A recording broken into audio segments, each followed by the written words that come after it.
Hey guys, how you doing? This is Mango Section. I'm here today to bring the review for One Punch Man, episode number 8.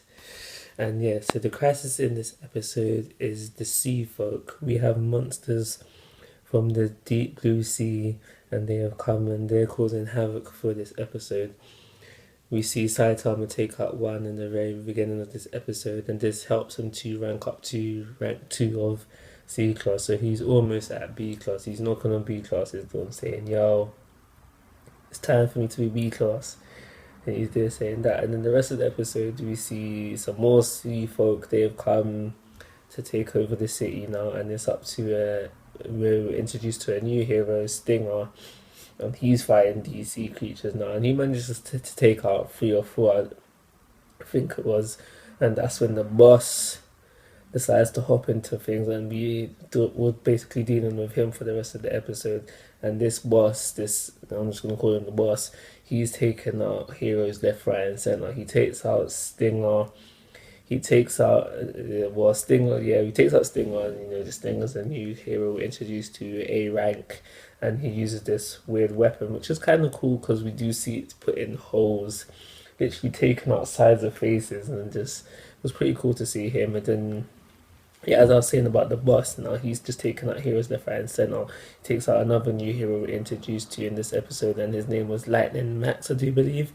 And yeah, he's another A rank hero, and I mean A class hero, I should say. And then yeah, we see him. He gets taken out quite easily, quickly, and then there's not much to say about him. He had some rocket, some super powered sort of shoe that I suppose helps him with his speed, and that's why he's called Lightning Max. And then, but yeah, he got taken out fairly easy, so forget about him.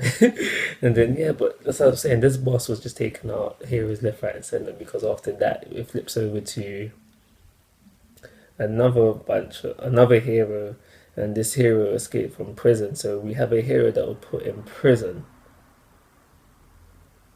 One Punch Man has some of the most effed up heroes ever. We've got S class heroes who just don't give a damn about working, and now we've got a hero that was in prison. But basically, yeah, we see this hero now, and he's a gay, so he's just typical gay person. He just wedge and thing, and just muscles rippling everywhere. And he takes on this boss sea folk, and he also loses as well. He gets his butt handed to him, and he was a S class hero. And then we also find out that Sonic has also escaped from the same prison that this guy was in. So he thought he would take a shot at beating this sea folk, and he thought because he was fast, Sonic thought because he was fast he'd be able to deal with it, but that wasn't the case. His speed was not enough, and he got his butt handed to him as well. So just from the get go, as the episode goes on, you just start to think, oh, this boss sea folk is really strong. And well, for me anyway, I'll just get thinking, right, he's strong, but like, what's it gonna take to deal with him? And the episode goes on, and this boss sea folk is taking out more heroes. It heads over to where basically all the citizens have evacuated for their safety, and Sea Folk has ended up going to where all the citizens are. And there were some heroes in there who were too chicken to do anything, but they manned up and they tried to fight the Sea Folk. And I think it was one C class.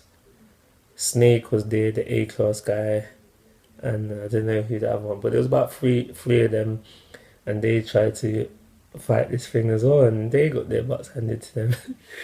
So everyone is just getting beat left, right, and centre. And by the end of the episode, we have Genos who's heading over there. We've also got Mumen Rider who's heading over there, and Saitama knows where the sea folk is, and he's obviously going to head over there as well.